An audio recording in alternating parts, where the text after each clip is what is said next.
let's move on to paragraph number 2.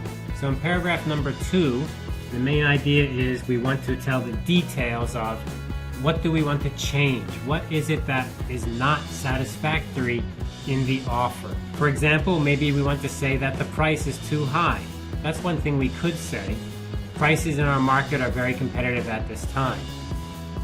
But that's not very clear. It would be better to say something like, we require that the quoted prices you sent us be reduced a further 5%.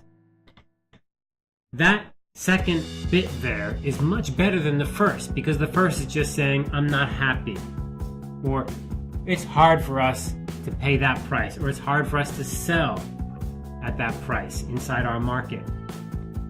But if you say, I want 5%, then the seller can quickly understand what you need, and they can say yes or no. That's much better than just saying, I'm not happy. So what you want to do is quickly let the company know what the situation is and what is required. And when we say required, what do we mean? We mean that if they do this, you will go ahead and you will buy. You will go ahead and place an order. That's the goal. By making the needs clear, the seller can make a more accurate and speedy decision. And I think not just this, but also they can understand that you're very professional. They understand you're professional. They understand that you know what you want. That sounds really good. All right, let's look at some examples of this second paragraph. In this example, they're going to ask for a change in the shipping terms. Although the quality of your goods is very high, the market for them here appears quite small. We request that you offer us the same price, but based on CIF San Francisco instead of FOB Taichung. Okay, so these are shipping terms, right? So this is who pays for the shipping and where does it go to and how far do you pay? So in this case, they're going to ask for more favorable terms to ship further. Now, the price they're saying is okay, but they just want to change the shipping terms. So that's very, very clear. Example number 2. In this paragraph, the offer price is requested, I should say, to be lowered. And they even explain a little bit why they want it changed. So let's take a look at this a little bit longer. Respectfully, we would request that you lower your prices on the new products.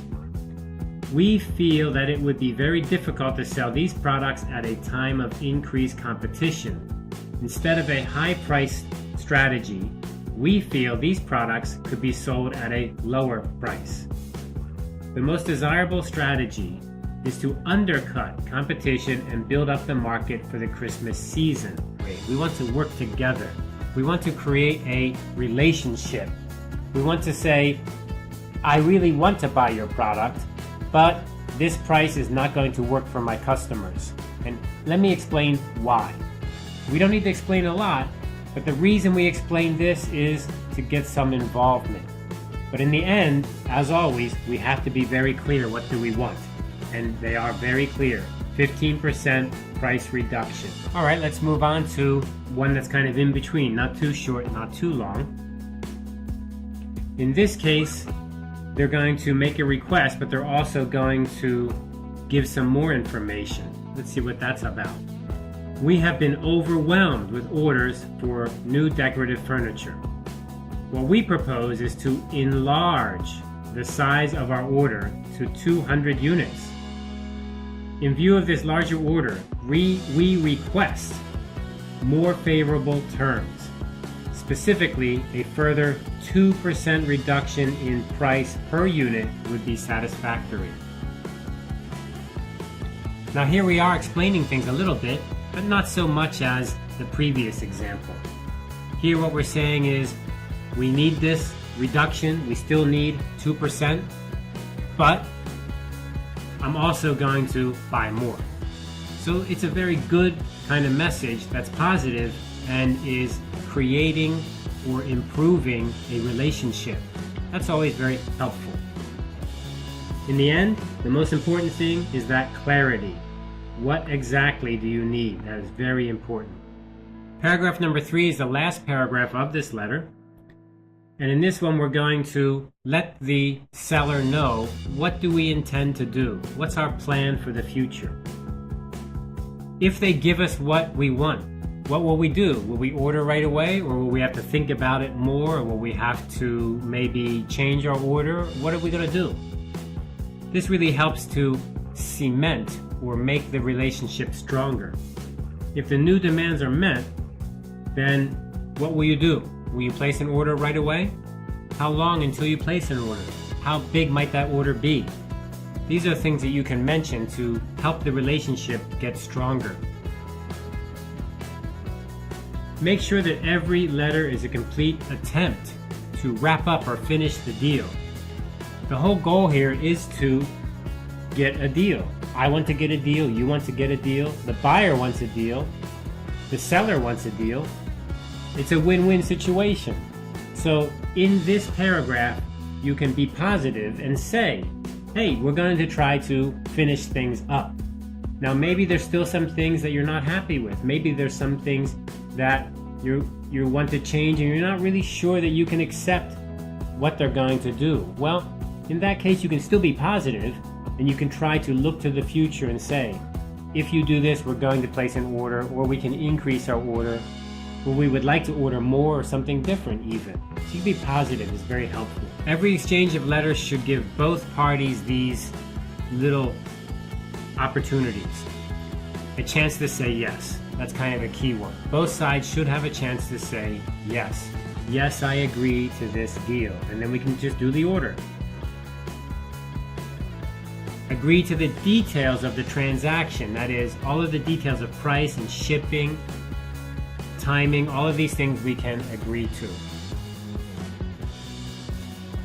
When will the shipment take place, or when will the service happen? These are all things that we can include in the details. These are things that we should be clear on. All right, let's look at some examples of paragraph number 3, the last paragraph. New products carry some risk. Although we do not see a large market for your product, we hope it can be placed as a niche competitor.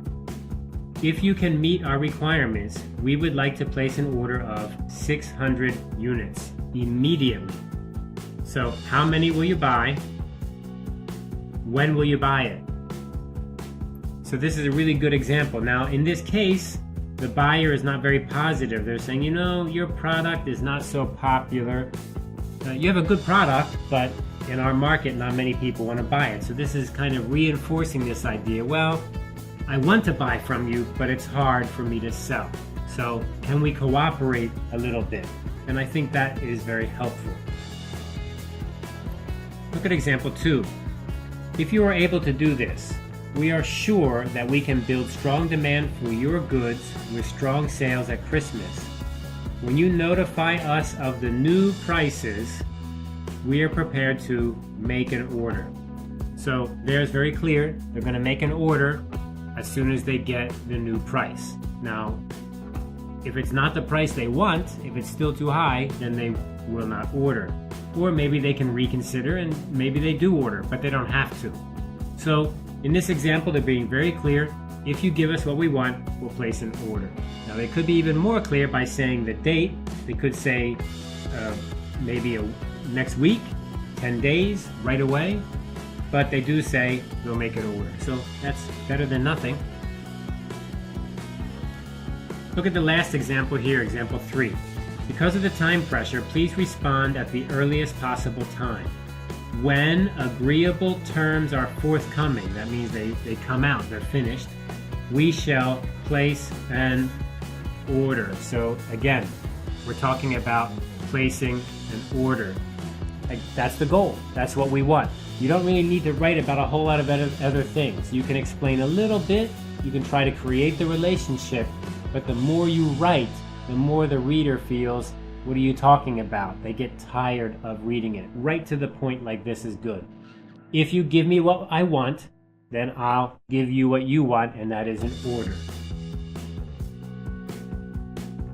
Okay, this is what a counter offer looks like. You can see we have our headings, our heading up here, our opening, heading, opening, body, and closing as always.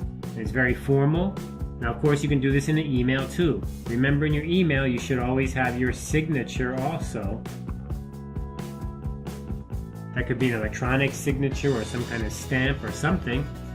And remember, you have to have your name and your title, very important. Up here we can see the subject line is a nice one. RE, response to umbrella offer of September 15. Wow, that's very clear. It has the date. Where does that date come from? It comes from the date line of the offer. It has the product, umbrella, and it says offer. Wow, that is super, super clear subject line. That's the kind of subject line I really, really like. Everything is there in just a few words. If I receive this letter, I right away know this is about the offer for umbrellas, and it was written on September 15. I know that, boom, just from reading your subject line. Okay, so there you go. The counter offer is very similar to the offer. Basically, it's an offer to the offer, right? But we call it the counter offer. Stay positive, don't get negative, and what's most important, be specific. And then after you're being specific, what's even more important than that? That is to get the sale or buy the product, send an order, get an order, close the deal. Good luck.